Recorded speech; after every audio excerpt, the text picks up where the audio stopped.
Today I'm going to be talking all about multitasking.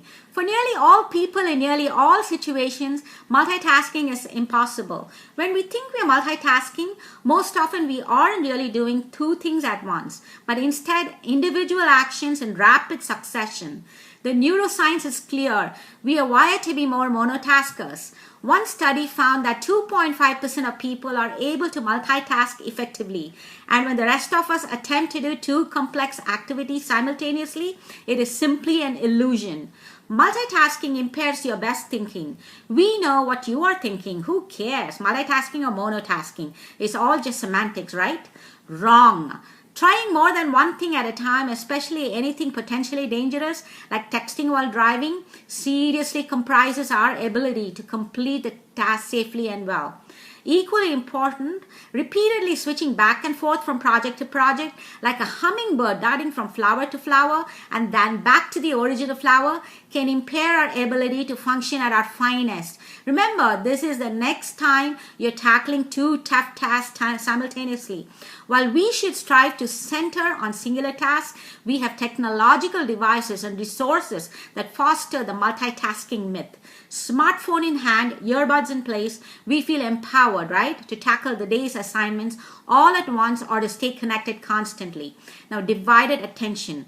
The concern among neuroscientists studying the workings of the brain is that our tendency to divide our attention rather than focus is hampering our ability to perform even simple tasks. This can have an extremely negative impact on attentiveness.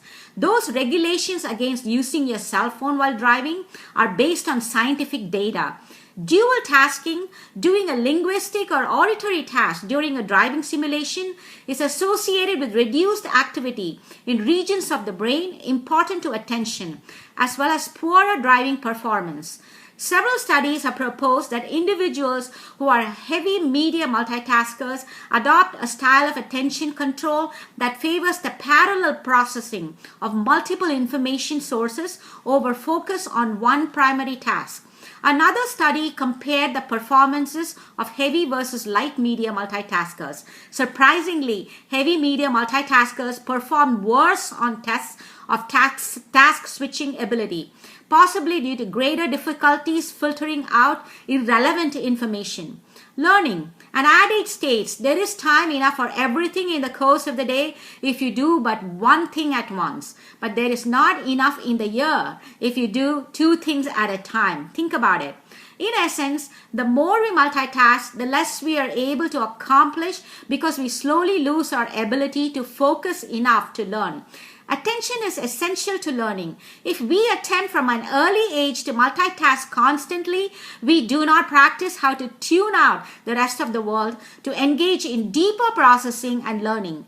Empirical research has demonstrated that multitasking with technology, such as texting, listening to music, checking emails, negatively impacts studying, doing homework, learning, and grades. Then mindfulness. Those who are mindful are able to do more than just pay attention. They do so on purpose in the present moment and non-judgmentally. This is perhaps the more advanced form of attentiveness, and it can result in decision making made in a stress-free and less reactive environment.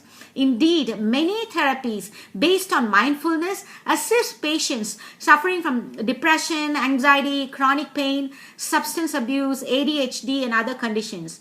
Choose to do one thing at a time. To isolate out of the multitasking world brings many benefits in all walks of life and in any setting, including the workplace. It certainly has been an essential aspect of our careers.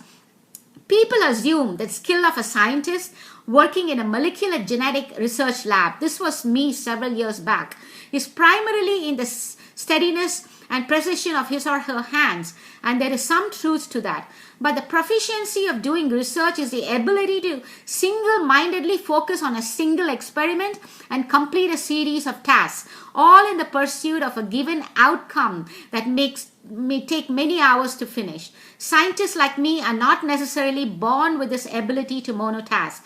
We learn it through hours and hours of doing research experiments over the years and years of perfecting, and it can be quite pleasant. Many scientists say that their most loved environment is the lab, despite the stress and risk inherent with the job. It is a place of isolation, a safe home for the multitasking world. You need not be a scientist to benefit from freeing yourself of the multitasking myth and choosing to monotask. Whether driving on a long trip, organizing an event, tending a garden, or filling an order, we unequivocally perform best one thing at a time. Try it, people, and I will see you in my next.